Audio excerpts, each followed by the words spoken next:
નમસ્કાર વિદ્યાર્થી મિત્રો, આપનું કાવ્યા ઓનલાઈન ટીચિંગ એટલે કે ટીઓટી માં આપનું હાર્દિક સ્વાગત છે. વિદ્યાર્થી મિત્રો, આજે આપણે ખાસ જોવાનું છે ધોરણ 11 માં પાઠ બીજો છે, એનો ભાગ નંબર 8 આવી ગયા છે. જે પાઠનું નામ છે પરમાણુનું બંધારણ. વિદ્યાર્થી મિત્રો, આજે આપણે ખાસ ઇમ્પોર્ટન્ટ એવું એક સૂત્ર છે E = HV. વિદ્યાર્થી મિત્રો, આ સૂત્ર વિશે આપણે જોવાના છીએ. લેક્ચરમાં પહેલો મુદ્દો કયો છે? તો વિદ્યાર્થી મિત્રો, આજે આના પહેલાના લેક્ચરમાં આપણે જોઈ ગયા હતા. શું જોઈ ગયા હતા સર? તો વિદ્યુત ચુંબકીય વિકિરણ છે એનો તરંગ સ્વભાવ આપણે જોયો તો. આજે વિદ્યુત ચુંબકીય વિકિરણ છે એનો કણ સ્વભાવ વિશે વિદ્યાર્થી મિત્રો ડિટેલમાં જોવાનું છે. એમાં પણ જે કણ સ્વભાવ ધરાવે છે એવું સાબિત કેવી રીતે થયું એનો વિદ્યાર્થી મિત્રો પહેલો મુદ્દો અહીંયા જોઈ શકો છો કે 4 મુદ્દા આપ્યા છે. એમાંથી પહેલો મુદ્દો છે ગરમ પદાર્થ અથવા તો કાળા પદાર્થમાંથી નીકળતા વિકિરણનો સ્વભાવ. રેડી વિદ્યાર્થી મિત્રો, જેના વિશે આપણે આજ ડિટેલમાં જોઈશું. ફોટો ઇલેક્ટ્રિક અસર છે જે આઈએમપી છે એ આના પછીના લેક્ચરમાં વિદ્યાર્થી મિત્રો આપણે જોઈશું. તો આપણે પહેલો જે છે ગરમ પદાર્થ અથવા કાળા પદાર્થ કોને કહેવાય છે એના વિશે વિદ્યાર્થી મિત્રો આપણે જોઈએ.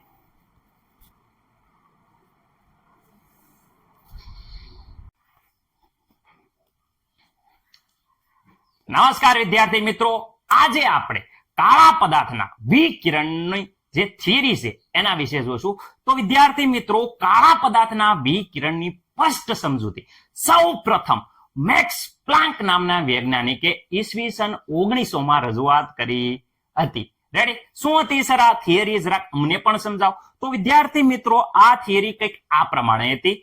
જ્યારે કોઈ ઘન પદાર્થને, ખાસ યાદ રાખજો કે જ્યારે કોઈ ઘન પદાર્થને ગરમ કરવામાં આવે ત્યારે વિશાળ વિસ્તાર ધરાવતી તરંગ લંબાઈ વાળા વિકિરણનું ઉત્સર્જન કરે છે. શું કીધું? જ્યારે કોઈ ઘન પદાર્થને ગરમ કરવામાં આવે છે ત્યારે વિદ્યાર્થી મિત્રો શું થાય છે? વિશાળ વિસ્તાર ધરાવતા તરંગ લંબાઈના વિકિરણનું ઉત્સર્જન કરે છે. ઓકે વિદ્યાર્થી મિત્રો, સર ઉદાહરણ આપો. તો ઉદાહરણ વિદ્યાર્થી મિત્રો તમે અહીંયા જોઈ શકો છો. જ્યારે લોખંડના સળિયાને ભઠ્ઠીમાં ગરમ કરવામાં આવે ત્યારે શું થાય છે કે લોખંડના સળિયાને જ્યારે ગરમ કરવામાં આવે ત્યારે શું થાય છે? પહેલા તો એ ઝાંખો લાલ બને છે. કેવો રંગનો બને છે? ઝાંખા લાલ રંગનો. જ્યારે વધુ ગરમ કરવામાં આવે છે ત્યારે વિદ્યાર્થી મિત્રો એ તીવ્ર લાલ બને છે. જ્યારે તાપમાનમાં વધારો કરવામાં આવે છે ત્યારે વિદ્યાર્થી મિત્રો એ તીવ્ર લાલમાંથી સફેદ રંગનો બને છે અને સફેદ રંગમાંથી વાદળી રંગનો બને છે. રેડી? એનો મતલબ એમ થયો કે જેમ જેમ વિદ્યાર્થી મિત્રો તાપમાન વધે, યાદ રાખજો, જેમ જેમ તાપમાન વધે છે તેમ તેમ શું થાય છે કે આવૃત્તિના નીચા મૂલ્યથી ઊંચા મૂલ્ય તરફ જાય છે. હું આવૃત્તિ તેના નીચા મૂલ્યથી ઊંચા મૂલ્યમાં તરફ જાય છે. ઓકે વિદ્યાર્થી મિત્રો, વિદ્યુત ચુંબકીય વર્ણપટમાં તમે જોઈ શકો છો કે લાલ રંગ છે એની આવૃત્તિ નીચી હોય છે, જ્યારે વાદળી રંગ છે એની આવૃત્તિ શું હોય છે? ઊંચી હોય છે. રેડી વિદ્યાર્થી મિત્રો? ખબર પડી ગઈ? હા. પણ સર કાળો પદાર્થ કોને કહેવાય? તો વિદ્યાર્થી મિત્રો ધ્યાન રાખો, અહીંયા કાળા પદાર્થની વ્યાખ્યા આપું છું, ખાસ યાદ રાખજો. કાળો પદાર્થ કોને કહેવાય? કોને કહેવાય કે જે આદર્શ પદાર્થ, રેડી, બધી જ આવૃત્તિનું શું કરે? શોષણ કરે. યાદ રાખજો, જે આદર્શ પદાર્થ બધી જ આવૃત્તિનું શું કરે? શોષણ કરે અને ઉત્સર્જન કરે તેને વિદ્યાર્થી મિત્રો કાળો પદાર્થ કહેવાય છે. અને આવા કાળા પદાર્થ, યાદ રાખજો, આવા કાળા પદાર્થમાંથી ઉત્સર્જિત થતા જે વિકિરણ છે એને કાળા પદાર્થ વિકિરણ કહેવાય છે. જે આપણે વિદ્યાર્થી મિત્રો થિયરીનું નામ છે. રેડી? કાળા પદાર્થમાંથી ઉત્સર્જિત થતા, રેડી, વિકિરણ હોય એને શું કહેવામાં આવે છે? કાળા પદાર્થ વિકિરણ કહેવામાં આવે છે. રેડી? અને તેની માત્રા વિદ્યાર્થી મિત્રો ખાસ યાદ રાખજો, તે માત્ર તાપમાન પર આધારિત છે. વિદ્યાર્થી મિત્રો કોના ઉપર આધાર રાખે છે? તાપમાન ઉપર આધાર રાખે છે. રેડી વિદ્યાર્થી મિત્રો?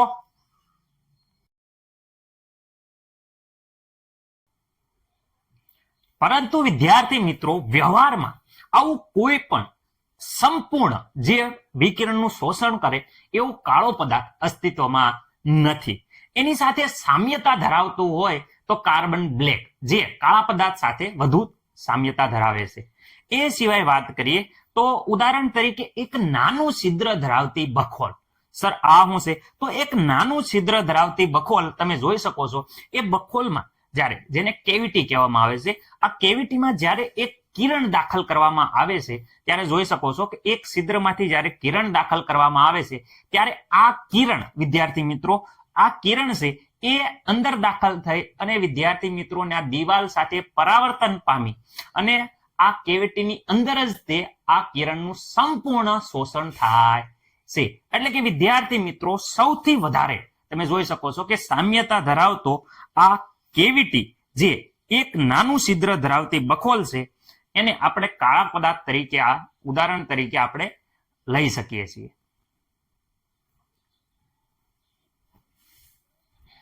પ્રયોગ દ્વારા આ વસ્તુને સરળતાથી સમજવાની કોશિશ કરીએ. કોઈ આપેલ તાપમાન T1 છે જેના માટે તીવ્રતા અને તરંગ લંબાઈ વચ્ચેનો સંબંધ જોઈએ. તો વિદ્યાર્થી મિત્રો ઉત્સર્જિત વિકિરણની તીવ્રતા એ તરંગ લંબાઈ વધે તેની સાથે વધે છે. તમે અહીંયા ગ્રાફમાં જોઈ શકો છો કે તરંગ લંબાઈ અને તીવ્રતાનો ગ્રાફ આપ્યો છે. તો વિદ્યાર્થી મિત્રો ધીરે ધીરે અહીંયા જોઈ શકો છો તરંગ લંબાઈના વધારા સાથે તીવ્રતામાં વધારો થાય છે. એટલે કે વિદ્યાર્થી મિત્રો તરંગ લંબાઈ વધે છે તેમ તીવ્રતા વધે છે. અમુક સમય પછી તીવ્રતા મહત્તમ બને છે. એટલે કે વિદ્યાર્થી મિત્રો અહીંયા તીવ્રતા આના પછી વધારો થતો નથી. ત્યારબાદ વિદ્યાર્થી મિત્રો જે મેક્સિમમ પોઈન્ટ આવી ગયો તીવ્રતામાં વધારો થતો નથી. ત્યારબાદ વિદ્યાર્થી મિત્રો તરંગ લંબાઈના વધારા સાથે ઘટવાનું શરૂ થાય છે. એટલે કે વિદ્યાર્થી મિત્રો તરંગ લંબાઈ વધે છે અને તીવ્રતા છે એમાં ઘટાડો થાય છે.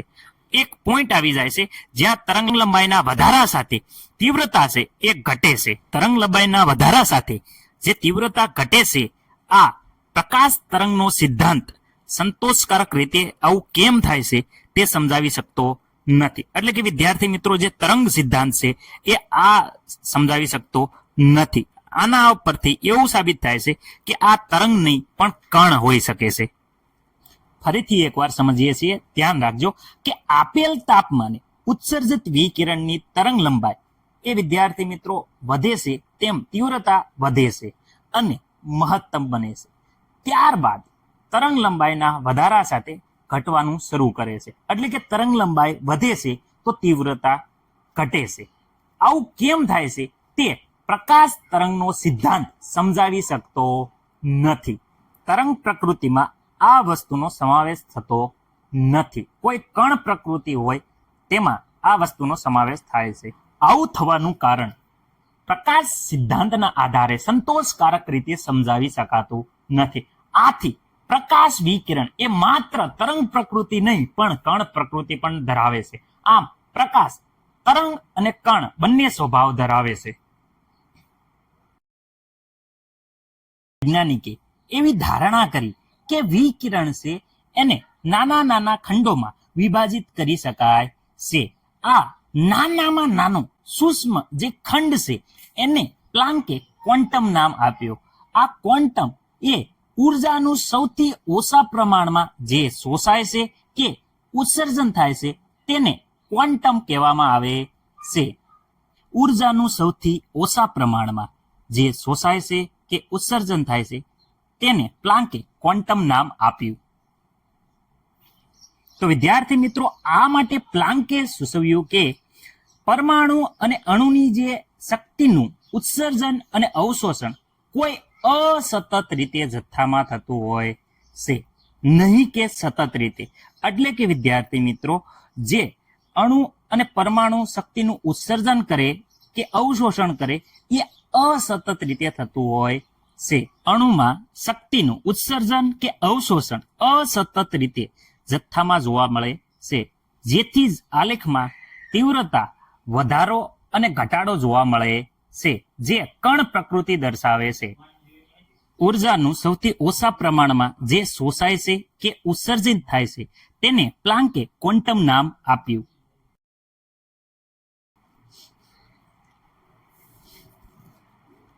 ફરીથી એકવાર આપણે રિપીટ કરીએ છીએ, જરા ધ્યાનથી જોજો. પ્લાન્કે સૂચવ્યું કે જે પરમાણુ કે અણુમાં જે શક્તિનું વિદ્યાર્થી મિત્રો ઉત્સર્જન કે અવશોષણ થાય છે એ અસતત રીતે જથ્થામાં હોય છે. એટલે કે વિદ્યાર્થી મિત્રો આપણે જોયું કે તાપમાનના વધારા સાથે તીવ્રતા વધતી હતી, અમુક સમય પછી એ ઘટવાનું થાય છે. એટલે કે સતત રીતે હોતું નથી. કેવી રીતે હોય છે? અસતત રીતે જથ્થામાં હોય છે. ફરીથી એકવાર કે પરમાણુ કે અણુનું જે શક્તિનું ઉત્સર્જન કે અવશોષણ હોય એ કોઈ અસતત રીતે જથ્થામાં હોય છે, નહીં કે સતત રીતે. રેડી વિદ્યાર્થી મિત્રો? ઉર્જાનું ઓછા પ્રમાણમાં જે શોષાય છે અને ઉત્સર્જન થાય છે એને પ્લાન્કે ક્વોન્ટમ નામ આપ્યું. હું વિદ્યાર્થી મિત્રો, ઉર્જાનું સૌથી ઓછું પ્રમાણમાં શું થાય છે? શોષાય કે ઉત્સર્જન થાય એને પ્લાન્કે શું નામ આપ્યું? ક્વોન્ટમ. ખાસ યાદ રાખજો, એને શું નામ આપ્યું? ક્વોન્ટમ. રેડી વિદ્યાર્થી મિત્રો? આગળ વાત કરે કે વિકિરણના એક ક્વોન્ટમ ઉર્જા કેટલી હોય? કે તેની આવૃત્તિના સમપ્રમાણમાં હોય છે. વિકિરણની એક ક્વોન્ટમ ઉર્જા E એ તેની આવૃત્તિના સમપ્રમાણમાં હોય છે. એટલે કે વિદ્યાર્થી મિત્રો અહીંયા આપણે સમીકરણ બને કે ભાઈ અહીંયા ઉર્જા, ક્વોન્ટમ ઉર્જા E એ તેની આવૃત્તિના વિદ્યાર્થી મિત્રો શું હોય છે? સમપ્રમાણમાં હોય છે. રાઈટ વિદ્યાર્થી મિત્રો? હવે અહીંયા આપણે છે આ સમપ્રમાણતા નિશાન જ્યારે દૂર કરીએ ત્યારે વિદ્યાર્થી મિત્રો સમપ્રમાણતા અચળાંક મૂકવો પડે. તો વિદ્યાર્થી મિત્રો અહીંયા આપણે સમપ્રમાણતા અચળાંક મૂકવો પડશે, કારણ કે અહીંયા બરાબર કરીએ તો અહીંયા સમપ્રમાણતા અચળાંક આપણે મૂકવો પડશે. આ સમપ્રમાણતા અચળાંક વિદ્યાર્થી મિત્રો અહીંયા S મૂક્યો છે. આ સમપ્રમાણતા અચળાંક S એ વિદ્યાર્થી મિત્રો બીજું કંઈ નહીં પરંતુ એને પ્લાન્ક અચળાંક કહેવામાં આવે છે. અને તેનું મૂલ્ય વિદ્યાર્થી મિત્રો ખાસ યાદ રાખજો, 6.626 ગુણ્યા 10⁻³ જૂલ સેકન્ડ છે. ઓકે વિદ્યાર્થી મિત્રો? ખાસ IMP લખી દઉં છું. દરેક દાખલામાં આ મૂલ્ય તમારે યાદ રાખવાનું રહેશે. ખાસ યાદ રાખજો કે પ્લાન્ક અચળાંક S છે તેનું મૂલ્ય વિદ્યાર્થી મિત્રો, ફરીથી એકવાર બોલું છું, ખાસ યાદ રાખજો, 6.626 ગુણ્યા 10⁻³ વિદ્યાર્થી મિત્રો ખાસ યાદ રાખજો, -34 જૂલ પ્રતિ સેકન્ડ છે. ઓકે, અને આ સૂત્ર વિદ્યાર્થી મિત્રો તમારે ખાસ યાદ રાખવાનું છે, E બરાબર H ઇન્ટુ V. રેડી વિદ્યાર્થી મિત્રો? અહીંયા પણ આપેલું છે, જરાક ધ્યાનથી તમે જોઈ લેજો. આ સૂત્ર વિદ્યાર્થી મિત્રો યાદ રાખજો, મોસ્ટ IMP. હું કહી દઉં છું વિદ્યાર્થી મિત્રો, ખાસ યાદ રાખજો. આ સૂત્ર છે એ વિદ્યાર્થી મિત્રો મોસ્ટ IMP દાખલામાં ઘણી વાર ઉપયોગી છે, એટલે આ સૂત્ર તમારે ભૂલવાનું નથી. રેડી વિદ્યાર્થી મિત્રો? ખાસ જોઈ લો તમે.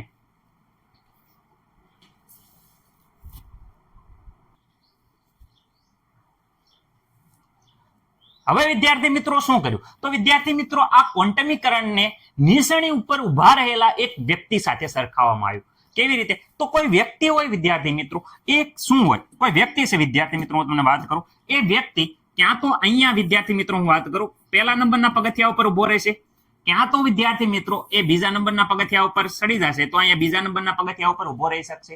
રેડી વિદ્યાર્થી મિત્રો? એના બંને પગ વિદ્યાર્થી મિત્રો અહીંયા હવામાં લટકે એવી રીતે વચ્ચે તો વિદ્યાર્થી મિત્રો એ ઉભો રહી શકવાનો નથી. એટલે કે વિદ્યાર્થી મિત્રો એવી રીતે કહે છે કે ક્યાં તો એ પહેલા નંબરના પગથિયા ઉભો રહેશે, ક્યાં તો વિદ્યાર્થી મિત્રો એ બીજા નંબરના પગથિયા ઉપર ઉભો રહેશે.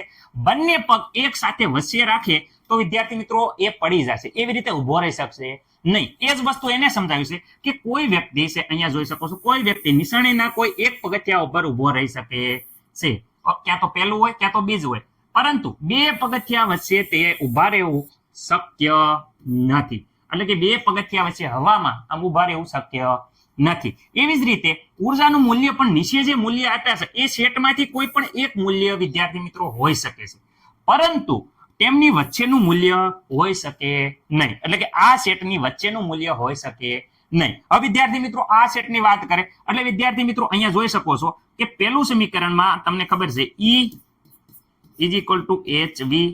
તો વિદ્યાર્થી મિત્રો અહીંયા આપણે જો 0 વડે ગુણીએ તો એનું મૂલ્ય 0 આવે છે. હવે ફરીથી આ E is equal to HV અહીંયા 1 વડે ગુણે તો વિદ્યાર્થી મિત્રો એનું એ જ રહેશે. 2 વડે ગુણે તો વિદ્યાર્થી મિત્રો આ રીતે, 3 વડે ગુણે તો આ, એવી રીતે નંબર ઓફ n ની વખત ગુણે તો n બરાબર ગમે એ સંખ્યા વિદ્યાર્થી મિત્રો. તો આ સેટમાંથી કોઈ હોઈ શકે છે, એમની વચ્ચે કોઈ પણ મૂલ્ય શક્ય નથી. તો વિદ્યાર્થી મિત્રો અહીંયા આપણો આ નિયમ છે એ અહીંયા પૂરો થાય છે, અને આ મૂલ્યમાંથી જ એનું મૂલ્ય હોય, એના સિવાય કોઈ પણ મૂલ્ય શક્ય હોતું નથી. ઓકે વિદ્યાર્થી મિત્રો, જરાક ધ્યાનથી જોઈ લો.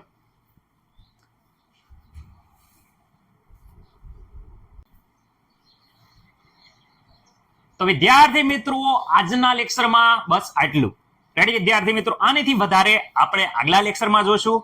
પરંતુ વિદ્યાર્થી મિત્રો ખાસ જણાવવાનું ધ્યાન રાખજો કે જે વિદ્યાર્થી મિત્રોને આ લેક્ચરની પીડીએફ જોતી હોય, આની બધા જ લેક્ચરની પીડીએફ જોતી હોય, એ પીડીએફની જે ડિસ્ક્રિપ્શનમાં લિંક આપેલી છે એ લિંક ઉપર તમે જાશો એટલે વિદ્યાર્થી મિત્રો અંદર તમને દરેક ધોરણની, દરેક પાઠની અને દરેક જૂના પેપર છે એની વિદ્યાર્થી મિત્રો પીડીએફ તમને મળી રહેશે.